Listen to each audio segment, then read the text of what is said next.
Hello and welcome back everybody.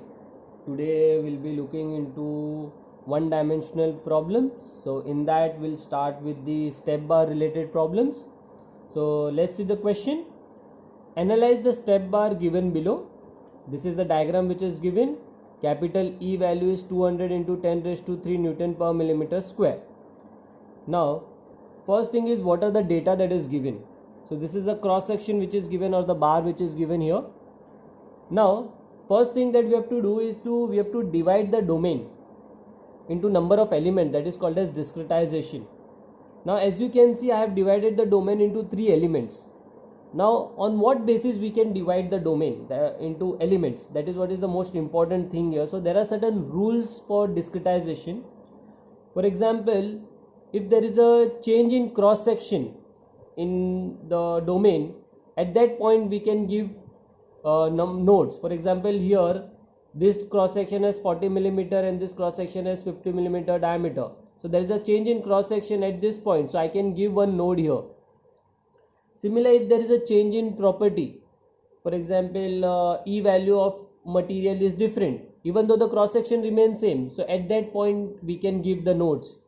Similarly, if there is a change in you can say at the end of any domain, those can be given as nodes, right? So in this way you can find out where you can give nodes, or there are certain rules for discretization, as well as if there is a change in loading. For example, if there is a uniform cross section of a bar but there is a load at certain point, that point can be considered as a node. So these are certain rules for giving discretization or dividing the domain into number of elements. Now here we are dividing the domain depending on the change in cross section. So first element will be this one, second element will be this one, and third element will be this one. So I will denote this here. Element 1 has length HE.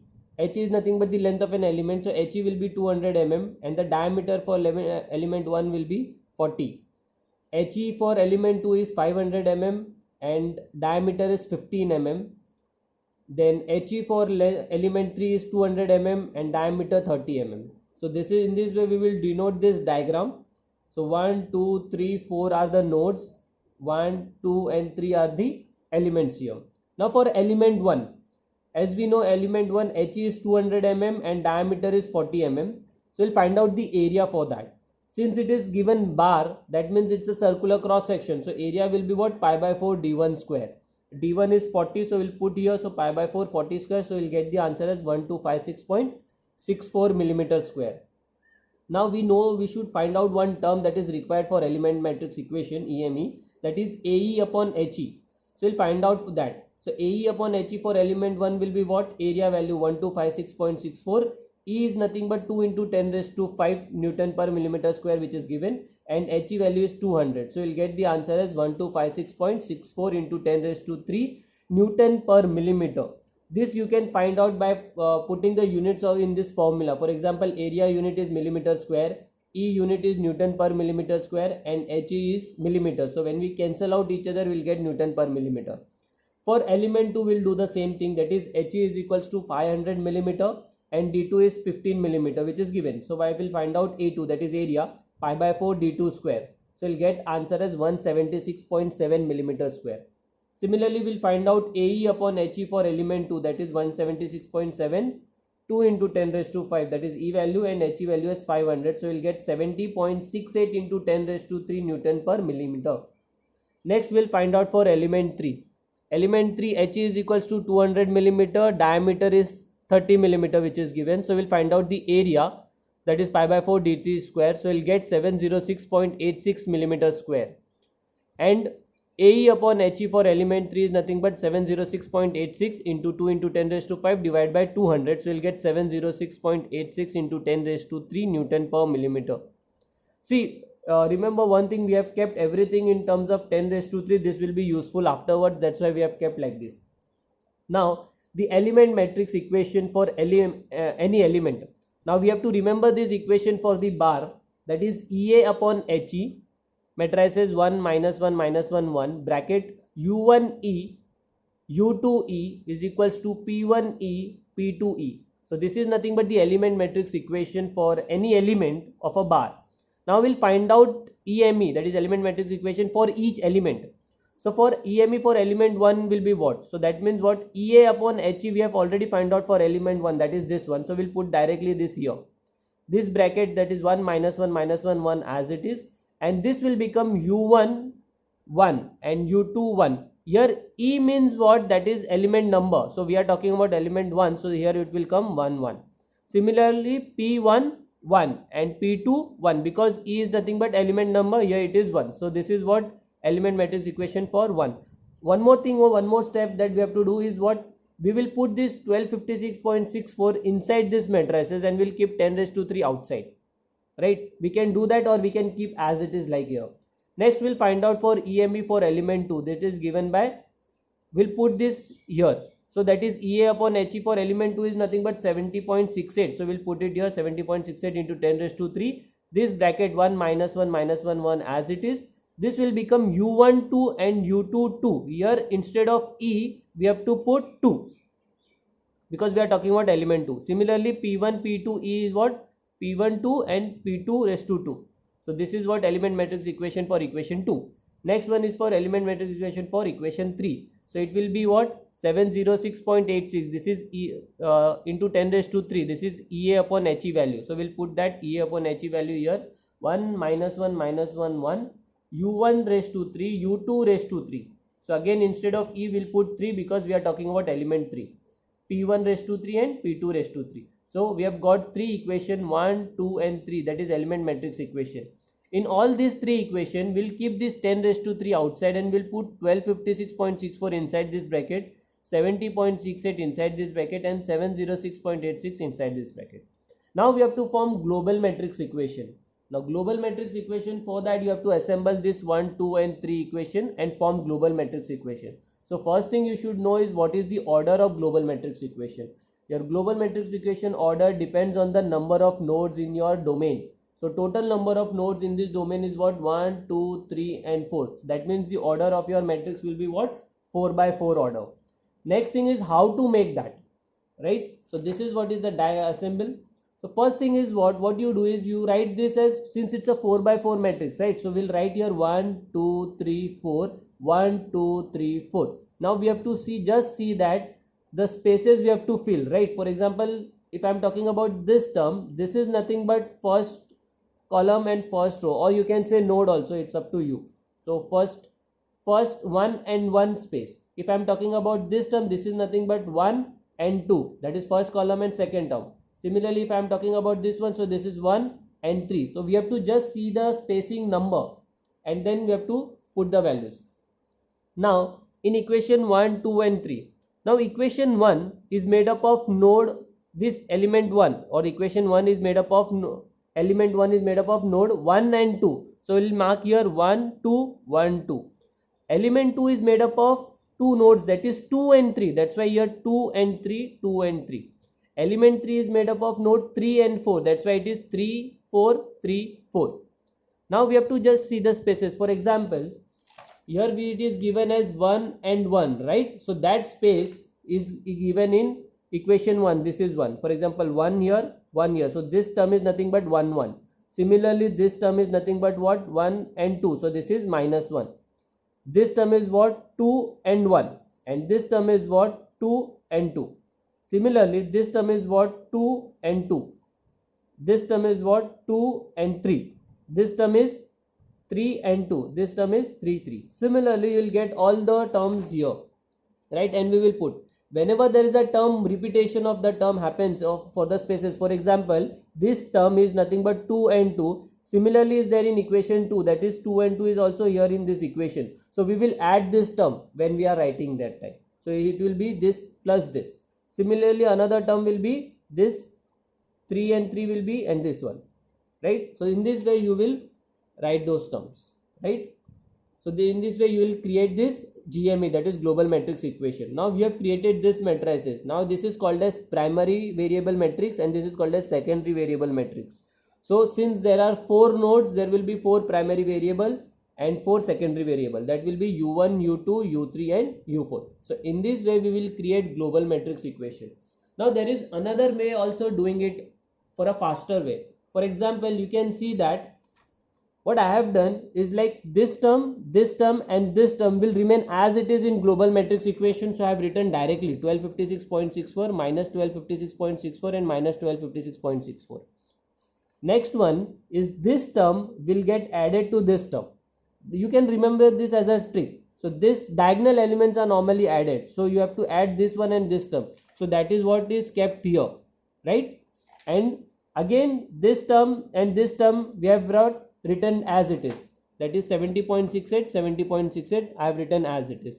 Again the diagonal term will add, for example this term and this term, since it's a diagonal element, again it will add up. So this and this we have to add. So I have done that 777.54, and this I have written as it is and as it is. The remaining terms are kept as 0. So this is where you can do it in a faster way if you want. Next thing is what? We have to put the global boundary condition. Now what are the global boundary conditions here? U1 is equals to 0. U1 is equals to, that means what? Here U1, that is the node at first point, first node is fixed. That's why U1 is equals to 0. Next is P4 is equals to 15 kilonewton. This is the last point, that is at node 4. Your load is given as 15 kilonewton. Next, another boundary conditions are what? P2 is equals to 0 and P3 is equals to 0. This is nothing but what? Load at node 2 and load at node 3. Now the reason why we have taken here 0 means what? If load at intermediate node is 0, load at intermediate node will be 0 if external node is not given. So this is what is most important. At any external load should be given at specific nodes. If it is not given, intermediate node. If it is not given, that means you have to keep it 0. So P2 and P3 are intermediate node. Since there is no external node at intermediate node, you have to keep it 0. So P2 and P3 are 0. We'll put all these values in equation 4. So we'll get this term. This is the matrices we have got. Now in this, if you notice, what we have kept is into 10 raised to 3. Here also we have kept into 10 raised to 3. When we put this load values 15 into kilonewton into 10 raised to 3 will be outside. So I will cancel out this term, and whatever answer we'll get for P, that is P1, will be in terms of kilonewton. Now what are the things that is remaining? I have put U1 is equals to 0, U2, U3, U4 we have to find out. P1 we have to find out, P2, P3 is 0 and P4 is 15 kilonewton. Now we will just convert this matrix into equation. Now how it is done? It is very simple. We will multiply this row into this column equal to this first row.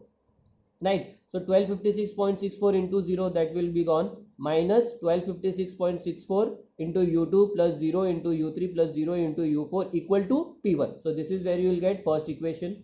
Second row, first column you will multiply, so you will get this equation. Third row, first column will multiply equal to this term, you will get this equation. Similarly, fourth row, fourth column equal to fourth term 15. So you will get this equation. So in this way you will get A, B, C, D, 4 equations. Now if you see, there are certain unknowns here, that is U2, U3, U4 and P1. So we have to find out that. So in very simple way, what you can do, you can see this equation B, C and D. What are the unknowns here?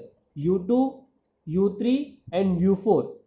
Right, so there are 3 unknowns and there are 3 equations. So we can solve this equation simultaneously. So what we'll do, we'll put this equation B, C and D into calculator directly for 3 unknowns, 3 equations, and we'll find out the value for U2, U3 and U4. That is nothing but 0.01193.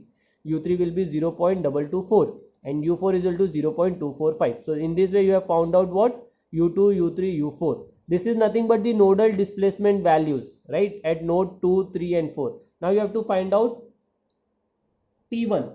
So we'll put these values, U2 value into equation A. So you'll get P1 value, that is minus 1256.64 into 0.01193 equal to P1. So P1 we have got minus 14.99 kilonewton.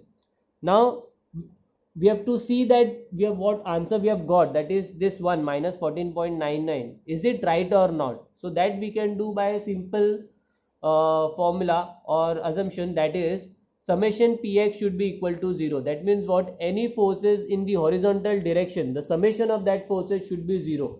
This is the basic assumption that we do. So let's check it out. So summation of Px, that is P1 plus P2 plus P3 plus P4, right? So that will be, since P2 and P3 is 0, I have not written here. P1 plus P4, that is minus 14.99 plus 15 is equals to 0.01 kilonewton. So that is almost equal to 0. That means whatever we have got is right. So in this way we can find out the nodal displacement, that is nothing but U2, U3, U4. Next we have to find out the stresses. Stress is nothing but the sigma, right? The formula for that is sigma stresses in any element, for any element, is given by sigma bracket raised to E is the, for the element number, is equals to capital E upon He, matrices minus 1 into 1 bracket U1 U2 raised to E, right? Again it is depends on the number of element. For example, if element 1 it will be U1 U2, for element 2 it will be U2 U3, right? So we'll write for stresses in element 1. So it will be sigma 1 is equals to E upon He minus 1 1 U1 U2, this will be 1 since we are talking about element 1. So sigma 1 is equal to 2 into 10 raised to 5 divided by 200 minus 1 1, U1 is 0 we have got, and U2 we have found out 0.01193. So what we have to do, we have to multiply this minus 1 into 1 to this row into this column. So that is nothing but minus 1 into 0 plus 1 into 0.01193. So that is what it is done here, and then it is multiplied to this. We'll get sigma 1 as 11.93 Newton per millimeter square. For stress element 2, E upon H is equal to minus 1 1 U2 U3 raised to 2. This 2 is nothing but element number. Now how here U2 U3, because element 2 is made up of node 2 and 3, that's why we will write here U2 and U3. Again we know what is U2 U3 value, that is 0.01193, 0.224. So this row into this column, that is minus 1 into 0.01193 plus 1 into 0.224, which is written here. This all multiply will get sigma 2 as 84.828 Newton per millimeter square. Similarly, we will do for stress in element 3, that is E upon He minus 1 1 U3 U4. Element number is 3. Now the element 3 is made up of node 3 and 4. That's why here it is U3 and U4. We will put the values here. This row into this column will get this answer as sigma 3 as 21 Newton per millimeter square. So in this way we can find out the nodal displacement for an axial bar or a step bar, as well as we can find out the stresses in the element for an step bar. So for more sums on step bar, stay tuned, keep watching. Thank you.